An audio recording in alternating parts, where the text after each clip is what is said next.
TG Geeks, episode 332, June 28th, 2021. We've come a long way, baby. Oh, my.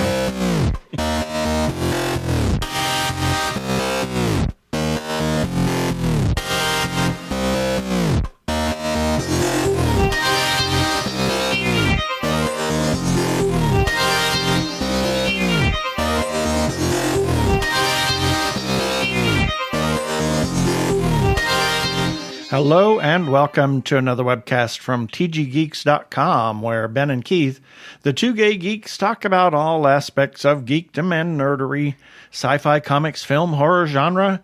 You name it, we talk about it. I'm coming to you from TG Squared And who Studios are you? Hello? You didn't give your name. I'm Keith Lane, and I'm coming.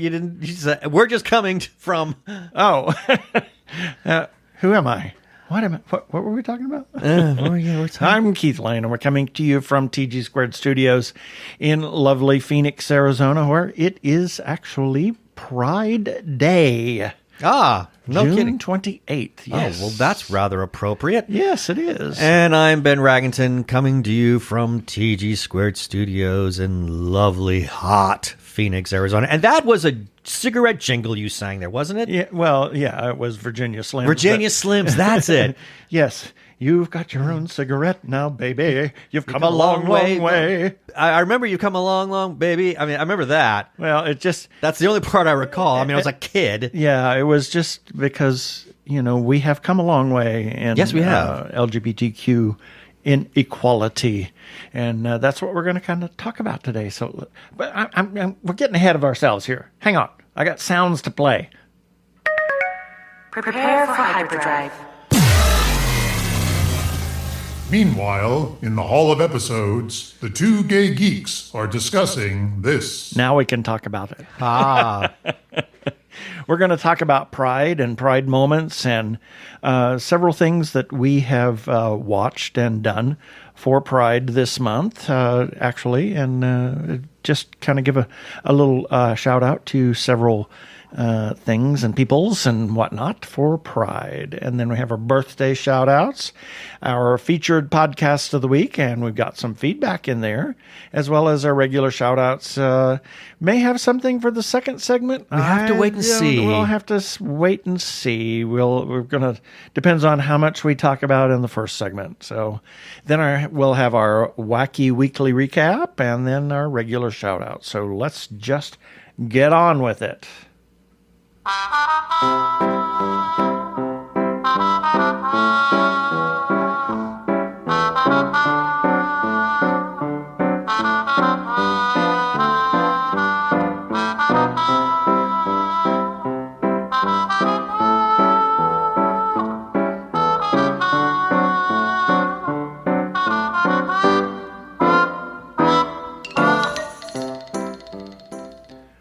Well, that is our intro music. So it's just us today. Right. We don't have anybody to berate, to berate, or talk about, or torment. talk to us, or torment. It's just us. So I'm going to torment you then. Oh, okay. So a couple of things that we did, and it was kind of appropriate that this was released during June on Hulu. Love Victor. Love Victor. And the entire series dropping during the month of June, which again, very appropriate. Exactly. I thought it was. I thought it was a good follow up to the first season. There were some really interesting things that happened in this second season, and I just what were your thoughts? Well, what I liked about the first season, it was really about Victor trying to discover who he is, right? Because that's really the process for anybody that is in our in the queer community and the part of the alphabet people. You're trying to figure out who you are, right? And Victor goes through that struggle, and it was a big struggle for him, and he finally comes to terms with it, and then it's all about his parents, right? Especially his mother. And I greatly appreciated the fact that they addressed this point, because it does still exist, where parents are having difficulty accepting their children no matter how they come out, be I'm bisexual or I'm non-binary or I'm gay. I mean, any of that. It's a very difficult thing for the Mom, parents. I'm straight. Yeah. That ever has to happen. Well, you know? Yeah. And I know there's an offbeat comedy somewhere in the indie market that's got that. So it was nice that they were able to address that, but not just kind of like give lip service to it. I mean, we got to see her process. Right. And we got to see his dad's process too. While his dad was not necessarily comfortable with it, he embraced it a lot quicker than his mother did. Well, I think because his dad did embrace one thing right off the bat, and he said, and that is, "You're my son." Exactly. And that was it. I mean, yeah, there were everything after that he had to come to terms with, but he placed Victor's his love for his own son, at front and center. Right. And Isabel, the mother, was just having difficulty with it, and so we got to see this entire process and how it affects Victor. Right. And I love how you got to see how it bugged him, and it was really torturing him. Yeah. At times. Well, and we got to see also in this second season the a wide variety of parents coming to terms with their children being gay. Right. So we had, Victor's father, Armando, and his mother, Isabel, and then we have, and without giving anything away, but Raheem's parents. Exactly. I would have loved to have seen that one. To be honest, I know. Yeah, that was charming. He was just.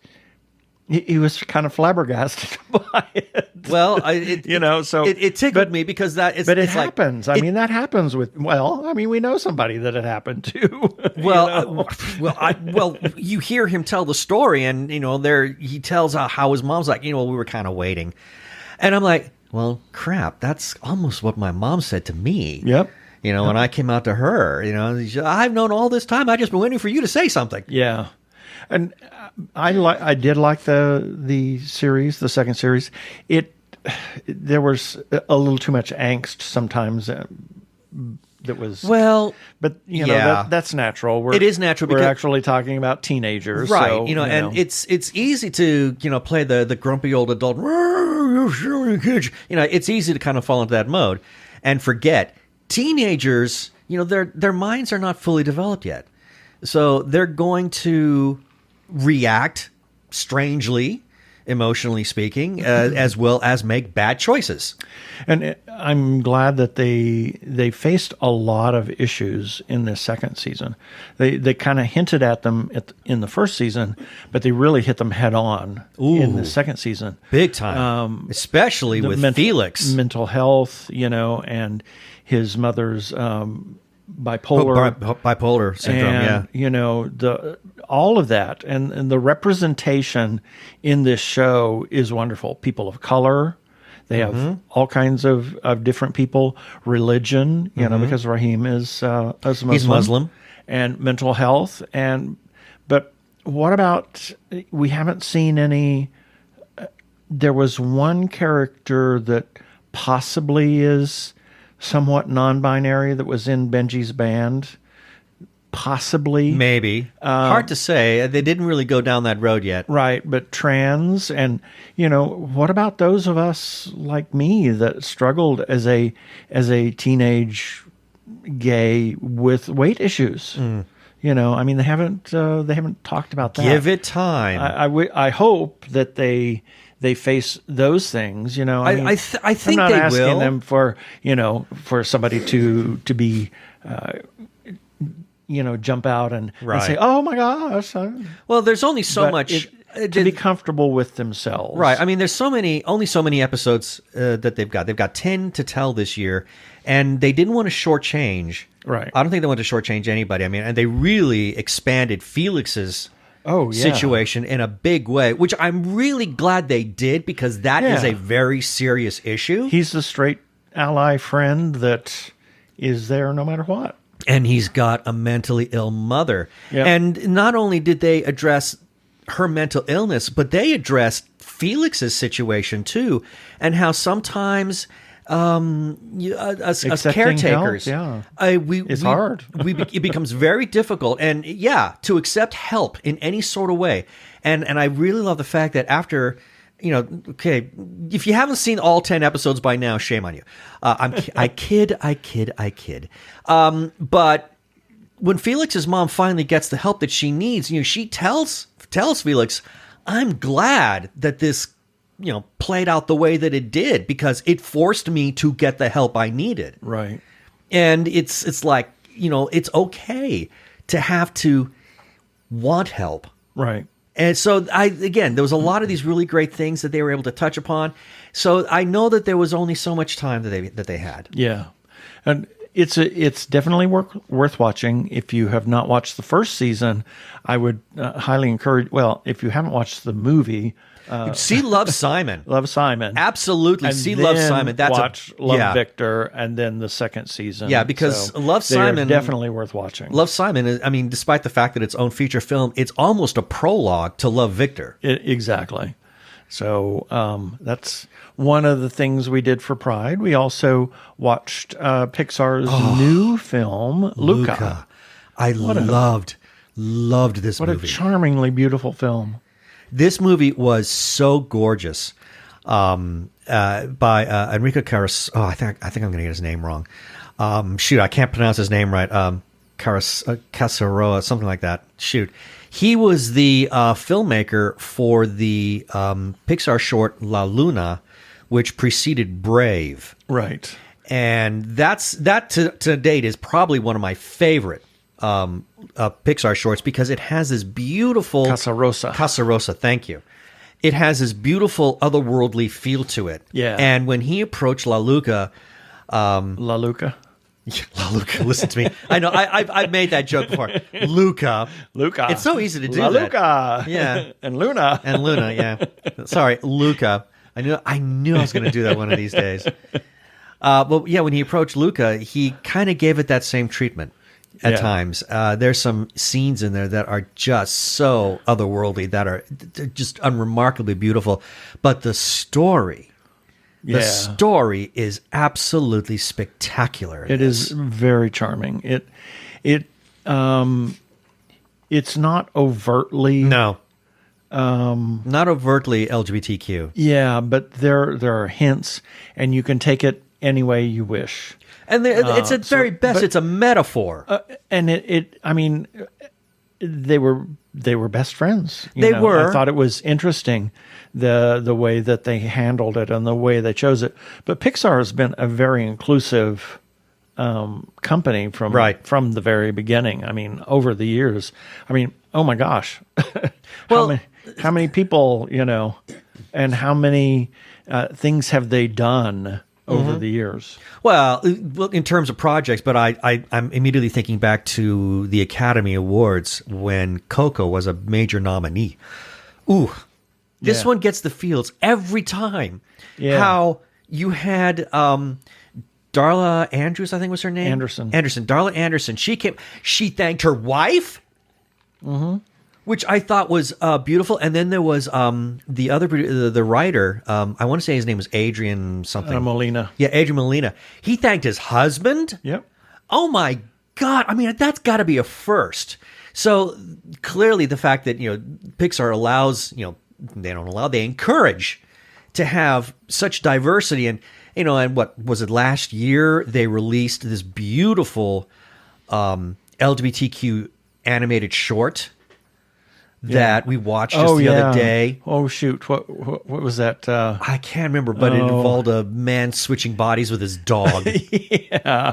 Oh gosh, I can't remember I can't remember the name of it either, but it was so beautiful. And that was another one of those where his parents had been waiting for him. I'm so glad. I'm so glad you finally came out. And he was living in fear all this time. Yeah. So now I have Luca, and okay, I know a lot of people are looking at this friendship between Luca and Alberto, but to me, I think the real metaphor is the fact that they had there were people living in that village, yep, who were sea monsters in disguise. Yeah, and exactly. and they hid who they really were because they were afraid they wouldn't be accepted. Exactly, like the old lesbian couple. The old lesbian couple who happened to be sea monsters. I mean, that was a real double whammy. That one is like, holy moly. You're not getting around that one. Exactly. So yeah, there was some. I thought it was such a wonderful touch. And then you have to kind of wonder about the grandma. You know, she says, I go into town most weekends. Yeah. Okay. Yeah. Obviously, she's got some secrets. Exactly. You know, so, but that's what I really loved about this movie, in that it wasn't necessarily in your face, but the metaphor is there. And whether you choose to accept that or not, you know, that's solely up to you. But I see it that way, and I thought it was so charmingly handled. And at the heart of it was just this beautiful friendship between Luca and Alberto that just. It brought tears to my eyes at the very end of the movie. Oh yeah, yeah, and of course we have a ton of films that we routinely watch throughout the year, not just during Pride. We have Big Eden, yes, that we saw in the theater when it was making it was at a film festival when it was festival. Making its film festival rounds. Right. I think it was that's a brilliant film. That is another magnificent film. Yeah, and then you have A Beautiful Thing. You have Trick. You have. You know, all Jeffrey. Mm-hmm. I saw Jeffrey in, oh my God, when that first came out. I saw it in the theaters as well several times. It was a wonderful film. I love Jeffrey. And something that we've been watching, which is very progressive. Yes. It's not overtly, you know, I mean, they handle it very well because it's a period piece. Right, so, it's post-World War II. And it's in the 50s. But Father Brown is very progressive. His attitude on the show and of the show is just, he is so non-judgmental of anything and everything. Right, and how appropriate that. Last night, as of this recording, from the recording, attitude of the church today. Oh, I know. And I loved how the Roman Church. Yeah, the Roman Catholic Church. I love how last night, as of this recording, we saw an episode where a closeted lesbian comes out to Father Brown. And she was like, and the Bible tells me, you know, I'm going to, you know, I'm sinning. And the Bible has gotten several things wrong. Yeah, well, he talks about, and the Bible also talks about wearing mixed fibers. Yes. You know, and so it's like, wow, this is a guy who gets it. Exactly. So I love the fact that here you've got this, I mean, it's a presently day series, obviously, and it's still in production now. Yes. But the fact that they kind of go back in time, you know, and it sort of has a bit of a Miss Marple feel to it, right? But you've got this Roman Catholic priest in England who is just so forward thinking. Yeah, he's a sleuth, and he admits in one previous episode that he's almost a bit of a heretic as far as Roman Catholic standards are concerned. He's always the bishop out of is step. Always threatening him. He's always out of step with the more traditional values. But he also not the LGBTQ issues withstandanding, all sorts of social issues. Yeah, I mean, unwed mothers. Yeah. Mixed race relationships. Oh my gosh, it's just it's unbelievable. I mean, it's just. And you got Mrs. McCarthy, who acts the voice. She's the voice of the conservative, thought, who just completely poo-poos, and then he turns around and very gently and kindly rebukes that idea. Exactly. And there's so much love in it. And he's not harsh about it. He says, "No, now, Mrs. McCarthy," you know, and he helps her to see the light. There's always some reasoned, you know, gentle touch to how he rebukes people for their backward attitudes. Yeah. So I think it's a marvelous show. If you haven't seen Father Brown, it's worth at least looking at one or two episodes. Yeah. Especially if you like mysteries. Yeah, you can find it on BritBox. Now, it may be available other places, but that's where we have been watching it. Obviously that's a subscription service, but it may be, you know, the first season may be available someplace else. It might be, it's possible. It's a BBC production. You might so be BBC America. yeah, or you might find it on BBC America. something Haven't like that. looked. Yeah. Or if you are in the UK, even you might find it there. Yeah, exactly. They might be rerunning it on like BBC whatever, BBC 10. BBC 97. Yeah, funky BBC 27. Yes. And all I can say is Loki is by. Loki is by. Yeah. And yet, I take a look at that and said, should I be surprised? Exactly. Should I really be surprised by this? And we'll just leave it at that. We're going to leave that one alone. But I was not the least bit surprised by that revelation. Exactly. I'd like to see it come into play, but I was not surprised by it. Yep. There's a film being released in July, 23rd, I believe. Yeah. It's called Joe Bell. I don't know that we talked about it a little bit, but only when we mentioned that when I mentioned the press release we ran for it. It's a very important film. It is about a man who's from the Pacific Northwest and from a very small town whose son was gay, and he makes a journey across the nation to New York City, telling people about bullying, how to stop the bullying, find people that are like him, that are accepting of their children, and to stop the bullying. And it's a true story, too. Yeah. And it stars Mark Wahlberg, and I've got a funny feeling he's going to get himself an Academy nomination on that movie. I wouldn't be surprised, because this is a hefty role. Yep, and Gary Sinise is in it. He plays a small-town sheriff who has a son that's gay. And he actually, reading some of the notes that came with the press release. I mean, it was this gigantic production notes. It was like 24 pages of production notes on this film that Mark Wahlberg asked Gary to do this as a favor. Yeah. And he took one look at the script and said, "Yes, I'll do it." Oh, Gary said, "I have to do this." Yeah. So, because that which really raises Gary Sinise's stock in my point of view. Yeah. That my respect for him has just gone way up for having to said that. Exactly. And let's see what else. Shout out to Fright Rags. Oh yeah, we just got our Fangoria shirts. We just got our Fangoria Pride T-shirts, and thank you to Fright Rags for producing those T-shirts. They have always been a supporter of the LGBTQ community, and the proceeds from this T-shirt go directly to Trans Lifeline. Yes. And I don't know what, they sold out, obviously. They had another one. It was like, I got the generic one, but there was another special one that was not available because I jumped in right at the time that they went on sale, and I didn't see the other one until it was too late. They had already sold out by the time I saw that one. But anyway, Fright Rags, go check them out, frightrags.com.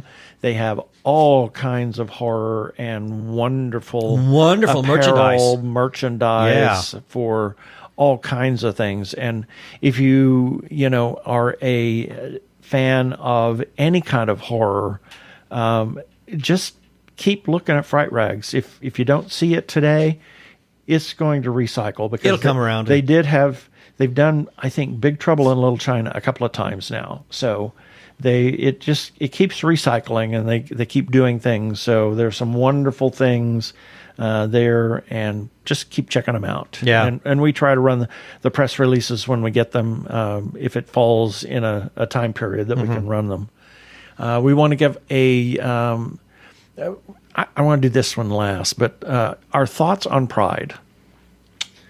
How far we have come since Stonewall in 1969. Oh God, yeah. I mean, were we since the 50s? Even, were we not just the Lavender Scare? Yeah, during the Lavender Scare. Even into the 80s, and possibly the very early 90s, it was still not federally not acceptable to be gay and working for the federal government in any sort of fashion. Right. Because I remember I was working for the Lawrence Livermore National Laboratory in from late 80s into the early 90s before moving to Arizona. And I was being screened for a higher security clearance at the time. And had I not relocated, I would have gotten it. But also, had I admitted that I was gay, that would have been thrown out, and I probably would have lost my job at that point. So to see that is no longer an issue is really a statement as to how far we have come. Exactly. But how far do we still have to go? Absolutely. Well, in equality, and this is not just equality for the LGBTQ community. This is equality for all. Yeah. Now, we were watching, what was it we were watching last night? Shoot. Well, oh, good grief. What did we watch last night? That was about the xenophobia. And we were watching Enterprise. Yeah. Xenophobia is nothing but racism. Yeah, and that's all it is. We have a long way to go. I mean, whether it's us versus them. And well, that's the big reason why hashtag Black Lives Matter came into being. Exactly. To try and combat that. Yep. And I just, pride is just another part of that. Yeah. And we celebrate pride to feel comfortable about ourselves and to let people know who we are and that we are here. Right. And it's amazing how in the 90s, as more people knew that there were gay people, and as more people came out, and they said, "Oh, I know that person," or "Oh, I know that person," it became more acceptable. Well, that was the whole reason for the National Coming Out Day. Exactly. And I know that at first I didn't get that. During my earliest days of coming out, I didn't understand what was the whole point of really pushing it. Now, I know why I had to do it, because I was going insane by not telling anybody about it. But I couldn't understand what was this whole need to come out. And now I understand, well, it took me a number of years, but I finally got it, that the more people who are out, the better the recognition, the better the visibility, and the better our overall acceptance could then take place. There is one last thing that I do want to address, though. How far do we still have to go? Sports, we've had a big struggle with that one, and something huge happened just within the last week or so. Yeah. And that is Carl Nassib, who is an active player for the Las Vegas Raiders, formerly Oakland Raiders. He came out. He is the first major active playing sports figure to ever come out of the closet, say he is gay. He did it, and I think it was either a TikTok video or an Instagram video. He made that announcement, as well as saying he was going to donate $100,000 to the Trevor Project. Yes, thank you. Wow. I mean, this man is everybody's hero. And to show how the acceptance has moved on, the support that he's received from the NFL, as well as his teammates, is remarkable. It's amazing. Two other things that we did watch, too. We watched Bohemian Rhapsody again. Oh, yes. Oh, my gosh, what a film. Fabulous movie. And we watched Rocket Man. And speaking of, who ever thought that you would buy tickets a year and a half in advance for a concert? I know. But we got tickets to see Elton John here in Phoenix. That is the last stop on his tour before he does the last two concerts in LA at Dodger Stadium. Yeah. So hopefully he will be in good shape by then. I'm hoping he'll still be in good shape. Exactly. After a year and a half of touring. Exactly. Hoping that he's okay, because that was a pretty penny that was spent to get those tickets. It certainly was, but yeah, it was worth it. It was I've never definitely seen worth Elton it. John in Neither concert, have I. and I've always wanted to. And now we want to give a shout out to the Stonewall veterans. Stonewall, 52 years ago, the Stonewall Rebellion. The Stonewall riots. Rebellion. It is referred to as Rebellion today. They've changed the name. Yes. I'll accept that. Occurred in Greenwich Village area of New York City. The drag queens were gathered at the Stonewall Inn at 53 Christopher Street, mourning the loss of Judy Garland, and were mad as hell that the police decided to raid the place early morning of June 28th. This has become a watershed moment for the fight in LGBTQ rights.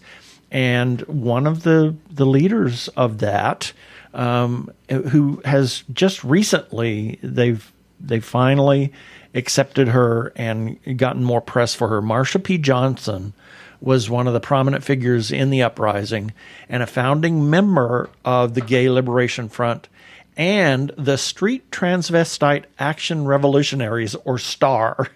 Wow. Yeah. And she was known as the mayor of Christopher Street. So we want to give a shout out to all of those that were at Stonewall, all of those that continue on the tradition, all of those that support the Stonewall Inn and, you know, what it represents and what it means. Well, it's not just them. Stonewall, the Stonewall Rebellion, that's the one that we all talk about. Right. But there have been others. There were those that took place even beforehand in L.A. There was Los Angeles, the West Hollywood area. There was so we need to acknowledge them as well. Yes. And I would say go so far as to acknowledge any of those people that have fought for LGBTQ rights throughout history. Yes. Period. Yeah. Yeah. But Stonewall, as I said, it was a watershed moment. It got a lot of press, and because it was New York City. That was the turning point. Yeah, it was. Or the first kind of many turning points. Exactly. So that is our Pride episode here for TG Geeks Webcast. Yes. Anything? I think that pretty well covered it. Okay. This is Mark Biaggi, and you're listening to the Two Gay Geeks Webcast. Wow, that was a wonderful conversation. It was. It was a good conversation. We always say that after we do an interview. Yeah, but that was a good conversation. It was a very good. I'm glad that we are releasing this episode on actual Pride Day. Yeah. So it really is something special. June 20, let's see, here's a few selected birthdays for June 28th through July 4th, 2021. June 28th. Yeah, I'm already in July. Yes. We're going to jump through. June 28th, Mel Brooks, director, producer, all-around funny man. Mm-hmm. Do you know that he's written a lot of music, but he is musically illiterate? You would not know that. Does not know how to play an instrument, does not know how to write music or read music. You would not know that. Yep. Because his contributions he are wrote all the music for the producers. Yeah, exactly. What he does, he hums all of his music into a recording device and somebody transcribes it. Well, of course. Yep. He'll be 95. Or he is 95 today. He's not slowing down. Nope. Alice Krieg, actress. The Borg Queen. The Borg Queen. Several times over. Twice, to be precise. She once, obviously in the movie First Contact, and then at the very end of the Star Trek Voyager series, Endgame. Yep. And she was also in Thor. That's right, she was. She was one of the Asgardian doctors. Yes. And then we have Richard Rodgers, composer. He pioneered with Jerome Kern a less frivolous type of musical. Before, they were just, they were funny, madcap musical frivolities. And he brought some seriousness to the musicals, and you could consider that the beginning of American opera. I would. Such as Oklahoma, Carousel, yeah. And The King and I. Yes. I would definitely classify those three as operas. Yep, exactly. And then we have Lala Ward, actress. She was in a little thing called Doctor Who, Ramana Viratralunda. Yes. Ramana for short. Ramana. And let's see, what else? Anything else important? Mrs. Tom Baker for a time. For a time. Did you know that she was introduced to her probably current husband by Douglas Adams at a party? No, really? Yes, far out. Yes. And then we have Maria Goeppert-Meyer. She was a physicist, a Nobel laureate. She developed the mathematical model for the structure of nuclear shells. Then we have Gilda Radner, actress, Rosanna Dana, Yes. among others. Baba Wawa. Wawa Wawa. And sadly died of ovarian cancer at the age of 42. And former Mrs. Gene Wilder. Yes. June 29th, Gary Busey, actor, and as I've said many, many times, got his start on KTUL TV 8 That's right. in Tulsa, Oklahoma, on the Mazeppa Papazoides Uncanny Film Festival and Camp Meeting. Was it Eddie Jack Teddy or something? Teddy Jack Teddy Eddie? Jack Eddie. Eddie, that's it. Yep. And the coach always referred to him as Teddy Jacketti.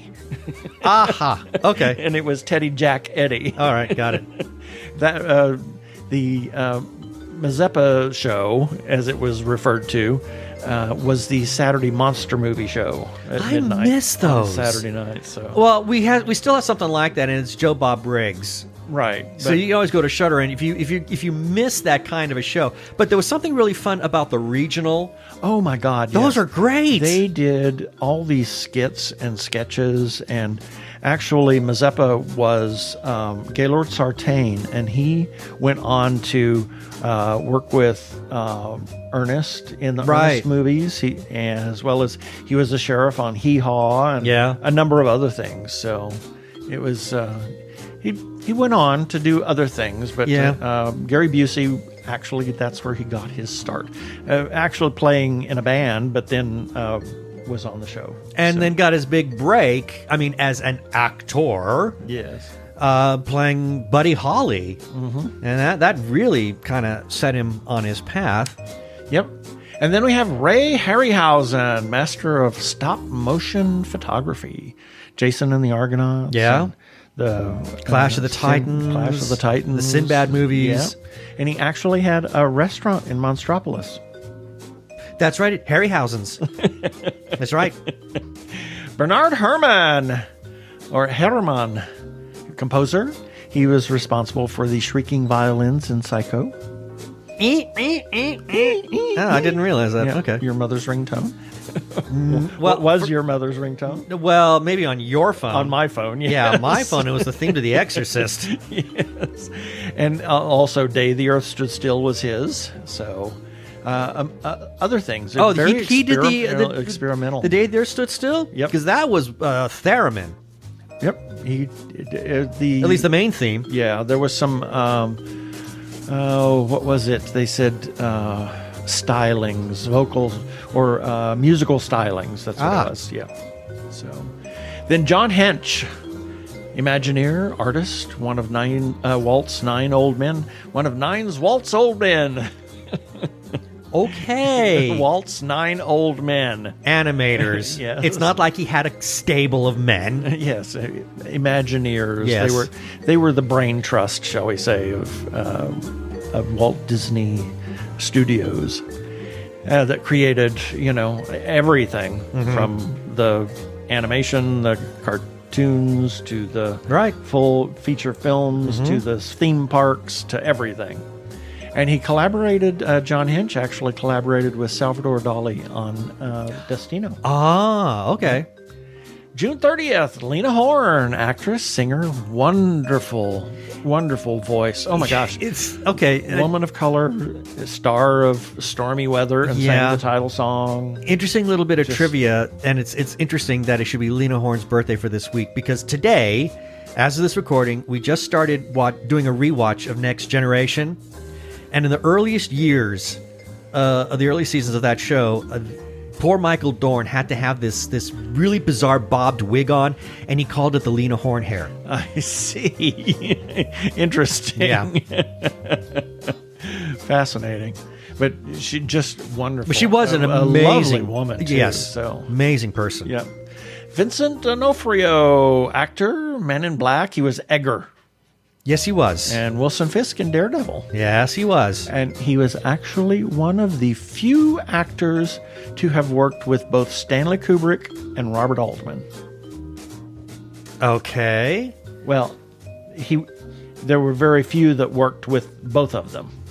So there are only about 6 actors Indeed. that ever worked with the two of them. Okay. Anyway, okay. Well, I just thought that might be a piece of trivia that would. Well, it is. I guess that's interesting. Not that many people, I think, worked with Kubrick anyway. Well, true. All those apes in 2001. So. Well, they were all like stuntmen and dancers and whatever. I mean, they weren't really actors per se. Stunt dancers, yeah. Yeah. Also on June 30th, we have Facebook friend Jason Stratman, Matt Ian Kelly, who just bought a new home. Did he? Yes. Good for him. And Andrew Johnson Schmidt, Tammy Thornton Turney, who is a classmate of mine, and Jane Fennessy, who is a friend of ours from Arizona Opera. July 1st, Princess Diana. Oh my gosh. What do you say about Lady Di? She was amazing. She was beautiful. She really was. She was a gorgeous woman. And her compassion for people with AIDS is something that will go down in history. Yep. And then we have Dan Aykroyd, actor, writer, comedian, Saturday Night Live alumni in the heyday of the 70s. He was once engaged to Carrie Fisher. I had no idea. Kind of crazy, huh? Yeah, I would like to see how that marriage would have turned out. That would have been weird. Olivia de Havilland, actress, Gone with the Wind. She was Melanie. She was in The Snake Pit. Sister of Joan Fontaine. Mm-hmm. She died last year at the age of 104. I know. 104. Can you believe? That's amazing. Oh my God. And Twyla Tharp, dancer, choreographer, hair, and her choreography was in Amadeus. That's right, it was. Dun, dun, dun, dun, dun, dun, dun. That was her choreography. And then we have Facebook friend Dawn Smith and Todd Reagan, also known as Dusty Sage of Mice Chat. July 2nd, Christoph Willibald Gluck, composer. He was an opera composer in the 1800s, I believe. He broke with the opera seria tradition. His Orfeo et Eurydice was groundbreaking, but not the first. That was reserved for Monteverdi 150 years earlier. So that was the first Orfeo. Saul Rubinek, actor from Frasier and Warehouse 13 and Next Generation. Mm-hmm. He was born in a Jewish refugee camp in Germany. I knew that. Just right after the war. Brock Peters, actor, Star Trek, several different characters. I know of 2. I know that he played an Admiral Cartwright. And then he played Joseph Sisko. Those are the only 2 that I can think of at the moment. And General McGarg. Actually, that in a short film and a video game. Oh, I had no idea. Yeah. I wanted to throw that trivia out, some Star Trek trivia that even you didn't know. Well, I don't really follow the games. I don't follow the games. Although I admittedly I should, because they're... Game spirits. Yes, right. Interesting you should say that. But I really should look at some of those video games a bit more, because there have been some attempts to try and tie them into the overall canon. Yeah. And, well, Mark Biaggi, who we heard, was part of. He's a Starfleet admiral or something. He's done several voices. I think he's also voiced some Ferengi as well. Yeah. And then July 3rd, Kurtwood Smith. Another one. Actor, Star Trek, President of the Federation. Several times. Yeah, President of the Federation in Star Trek 6. And, of course... he was in Discovery. He was in... Not Discovery, no. Voyager. Voyager. He was Anorax in Voyager. And in the autocorrect corrected his character from Deep Space Nine from Thrax to Thorax. Okay. It was also in Agent Carter. He was one of the government men. Yes, he was. I remember now, right. And then we have Leos Janáček, Czech composer, late 19th, earliest 20th century. Considered one of the most important Czech composers, along with Antonin Dvorak and Bedřich Smetana. He wrote several wonderful pieces, operas. It were just fascinating music. And I remember the first very time lyrical. First time I heard Janacek, I thought it felt a little unlistenable. But then a couple of years ago, we were in the car driving, doing some errands, and some Janacek was playing. I thought, I got to take that back. I think there's some really lovely music here. Yeah, exactly. And then we have Facebook friends, Tina de Bellegarde.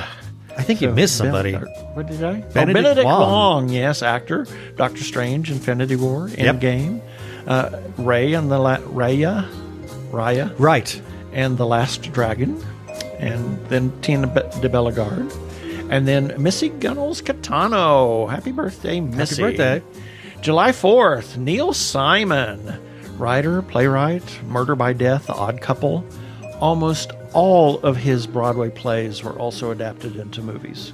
Yeah. Amazing. A lot. Yeah, pretty much. I know the entire trilogy that starts with Brighton Beach Memoirs, Biloxi Blues. That's the second one. And then there's a third one. And those are all the stories of Neil Simon's personal life. They're like autobiographical. Right. I can't remember what the third one is. I don't know. Before he moved to New York, he studied Shaolin Qigong with a Shaolin master. How about that? Yep. Then we have Stephen Foster, referred to as the father of American music. Mm-hmm. Some of his songs were Oh Susanna, Captown Races, Old Folks at Home, and Beautiful Dreamer. Now, although his music was typically performed in blackface, which is now considered very racist. Very bad. What he was trying to do is the blackface was typically used to denigrate black people. Right. And the words that they used were very harsh and very negative towards black people. And he was trying to change that and make the words more suitable rather than the harsher words that were used. He was actually an abolitionist. There you go. Yep. And Rube Goldberg, cartoonist, most known for his cartoons of elaborate machines designed to perform a simple task. Think of the movie Wall-E, where they deploy Eva. Yeah. This big, gigantic contraption that goes and goes and goes and goes and goes and goes and goes, and then plops this little thing down on the planet. Yeah. Or a mousetrap game. I was going to say, think of the game Mousetrap. Exactly. And then we have Facebook friends Tierney Starwalt and Joanne Cohen. Happy birthday. Happy birthday. And that's it for the birthdays this time.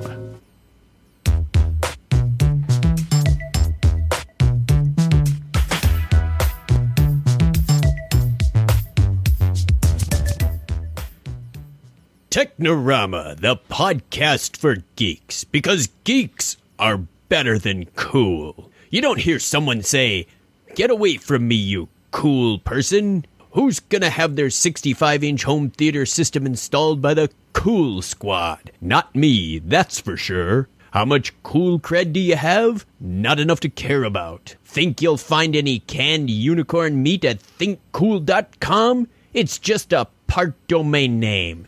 They don't even have roadkill in a paper cup. That's why you need to start listening to Technorama, because that's what geeks do. Go to chuckchat.com and listen to Technorama before you turn cool.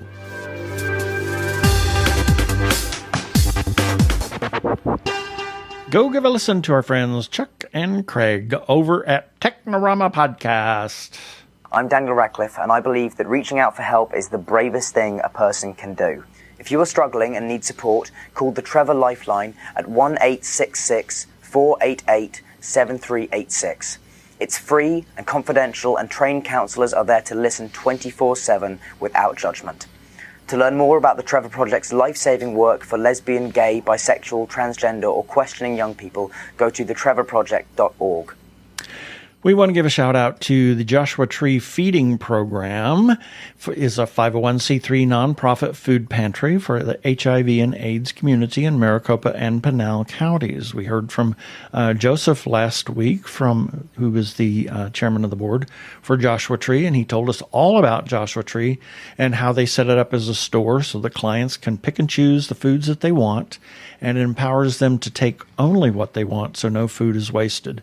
They actually have a second distribution time that's on Wednesday as well, and that is for the gender non-conforming community that may be experiencing food insecurity, and this is regardless of any HIV status.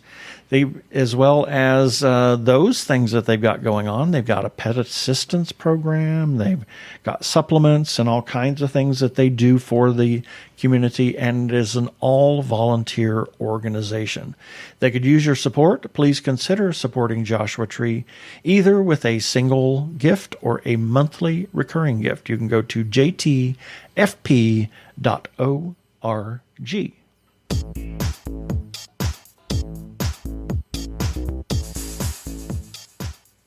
And it's time for our feedback segment, and each of the news items that generated this feedback will be featured in the show notes for this episode number 332 at our website, tggeeks.com, starting with regarding Nerdy Chupacabras number 49. And just to give you a little bit of a hint, this one had it made a joke regarding a battery. And it's very punny from Tommy Can. Yeah, right. And I got a comment from Hamish Downey who says Michael Jan and Joe McBunny would love this one. So I guess they're into puns.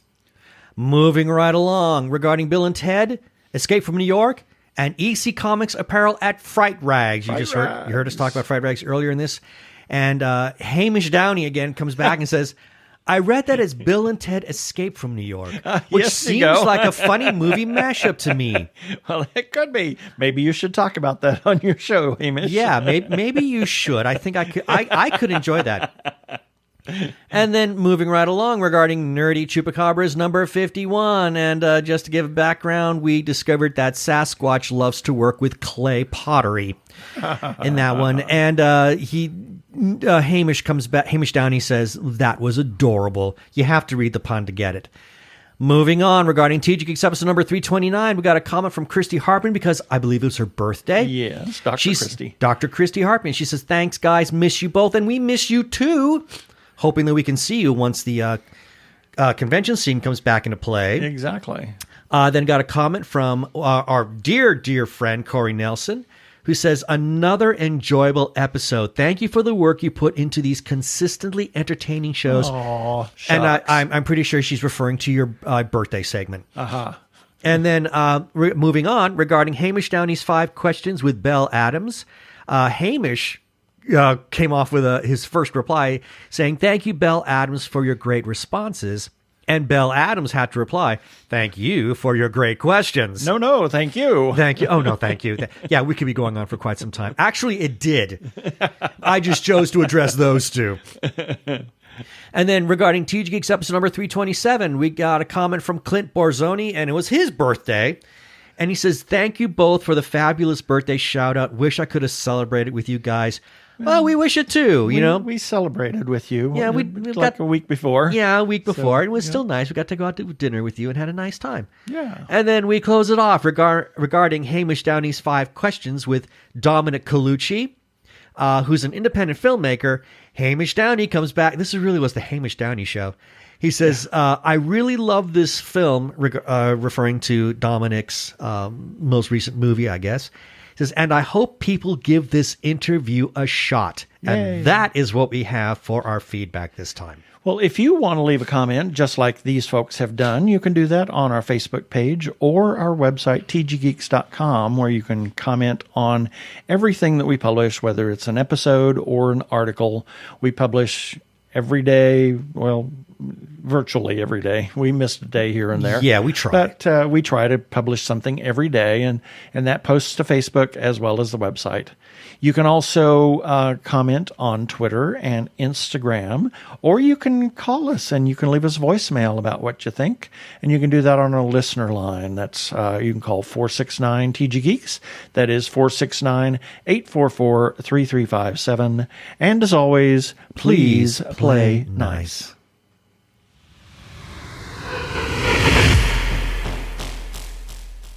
As everybody knows, we are huge supporters of independent creators, whether it's filmmakers, comic book artists, writers, or others.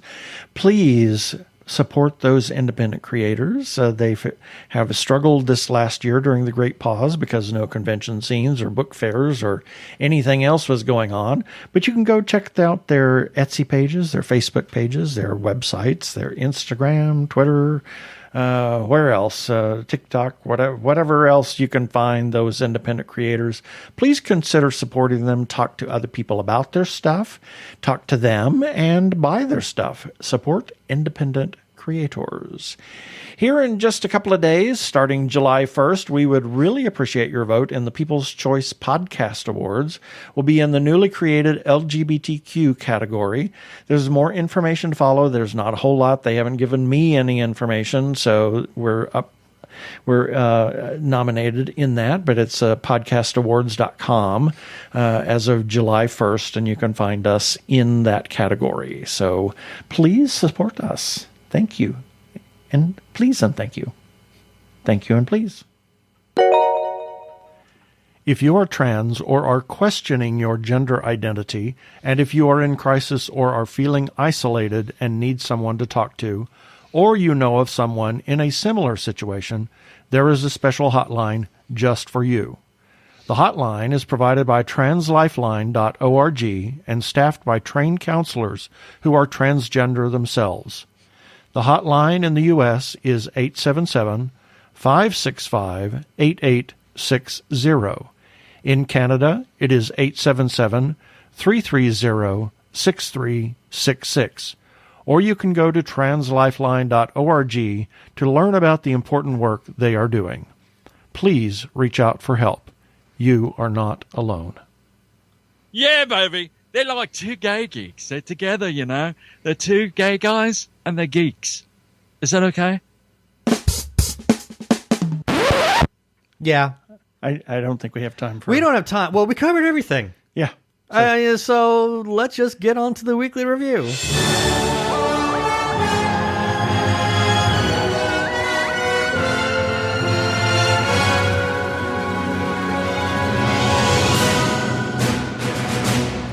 And as I alluded to just a moment ago, this is our weekly review where I'm going to be going over all of the items that we published on our website at tggeeks.com, and the links for each of these items will be in the show notes for this episode number 332 on our website at tggeeks.com, starting with Sunday, June 20th, Nerdy Chupacabras number 53. On Monday the 21st, TG Geeks episode number 331. On Tuesday the 22nd, Ben's Breakdown, Luca is a delightfully queer animated work of art. On Thursday the 24th, introducing Youth Against Prejudice. On Friday the 25th, Hamish Downey's 5 Questions with Jordan Knoll. And on Saturday, June 26th, I loved this one, Marvel Studios releases trailer for Shang-Chi and the Legend of the Ten Rings. Oh, am I excited? Oh my gosh. Quite excited. And that is what we ran on tggeeks.com.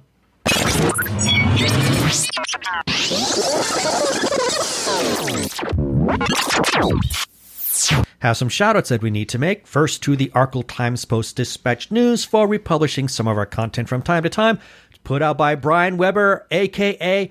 Arkle. And you just to find him, just search for Arkle at ARKLE on Twitter.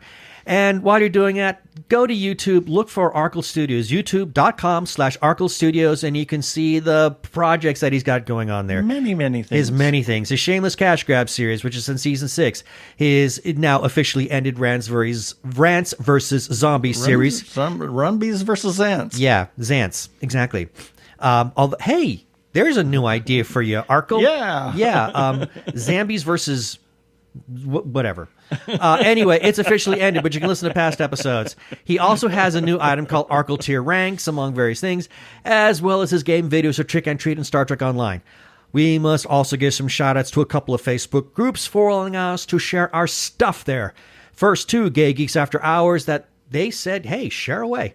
We do. Their URL is facebook.com/group/Gay Geeks After Hours, and then to The Gay Geek for pretty much the same thing. And their URL is facebook.com/group/The Gay Geek. And as always, special thanks to their moderator, Jeremiah Reeves. Thank you, Jeremiah. We can also be found on Spotify, TuneIn, Stitcher, Amazon Podcasts, as well as where other fine podcasts can be found. Also, check us out on Sci-Fi Radio at 3 a.m., 3 p.m. Pacific Time on Tuesdays. Listen to their other content, their 24-hour geeky sci-fi internet radio station. Please rate us and review us on iTunes, and don't forget to subscribe to our YouTube channel.